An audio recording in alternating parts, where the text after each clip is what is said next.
দেখো ডিম দিয়ে একটা মসুর ডালের রেসিপি দেখাচ্ছি তোমাদেরকে। ডিমটাকে ভালো করে নুন দিয়ে তারপর হলুদ দিয়ে একটুখানি ম্যারিনেট করে রাখতে হবে, ঠিক আছে?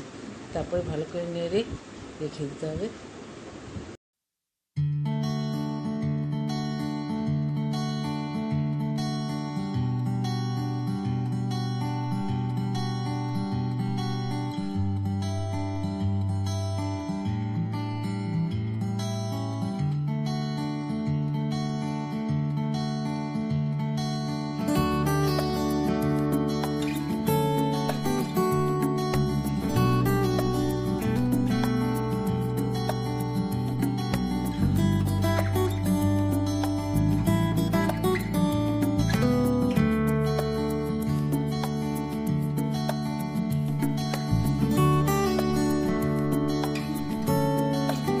মুসুরির ডাল, তারপরে একটুখানি আলু, পেঁয়াজ, কাঁচা লঙ্কা সব মিশিয়ে একটু লবণ, একটু সরষের তেল সব কিছু দিয়ে আগে ভালো করে ম্যারিনেট করে রাখলাম, বুঝেছো?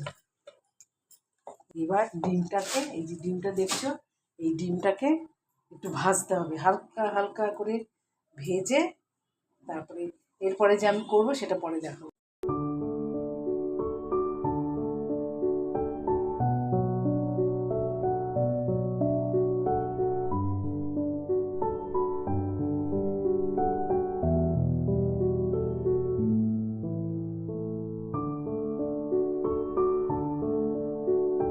ডিমগুলোকে একটু লাল লাল করে ভেজে নিলাম, হ্যাঁ, নাহলে ভালো লাগবে না খেতে, বুঝেছো? ওই জন্য একটু ভেজে নিলাম। এবার একটুখানি তুলে নিলাম, একটু সাদা জিরে দিলাম, একটু শুকনো লঙ্কা দিলাম, হ্যাঁ, জিরে আর শুকনো লঙ্কা দিয়ে একটু সম্বার দিয়ে দিলাম, বুঝেছো?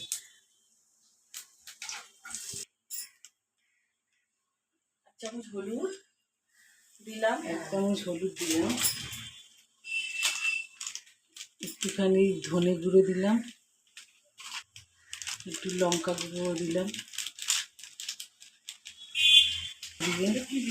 জিরে গুঁড়ো দিলাম, জিরে।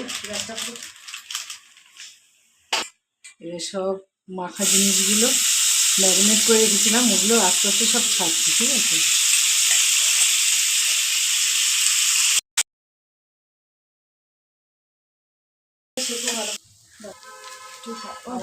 অল্প একটু নুন কম হয়েছিল বলে একটুখানি দিয়ে দিলাম, বুঝেছো? চিনি দিয়ে দিলাম, অল্প অল্প চিনি, একটু নেড়ে দিতে হবে। ভালো করে ভাজবে কিন্তু, নাহলে কাঁচা কাঁচা থাকবে কিন্তু, ঠিক আছে? এরপরে একটু জল দিয়ে দিলাম,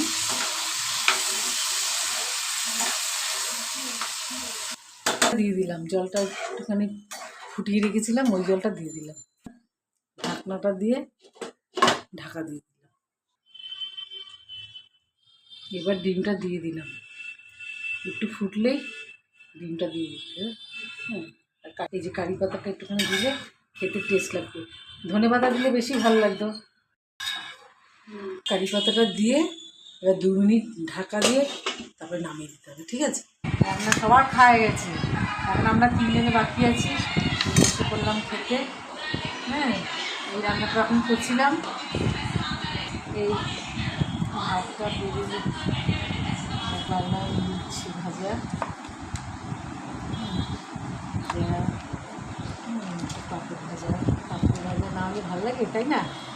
বাইরে কি বৃষ্টি পড়ছে, এই বৃষ্টির দিনে একটু পাঁপড় ভাজা, একটু উচ্ছাল ভাজা কত সুন্দর লাগে বলো তো খেতে, হেভি লাগে খেতে। এই ভাতের মধ্যে দুখানে ডিম কারি করেছি, হ্যাঁ। এই আজকের খাওয়া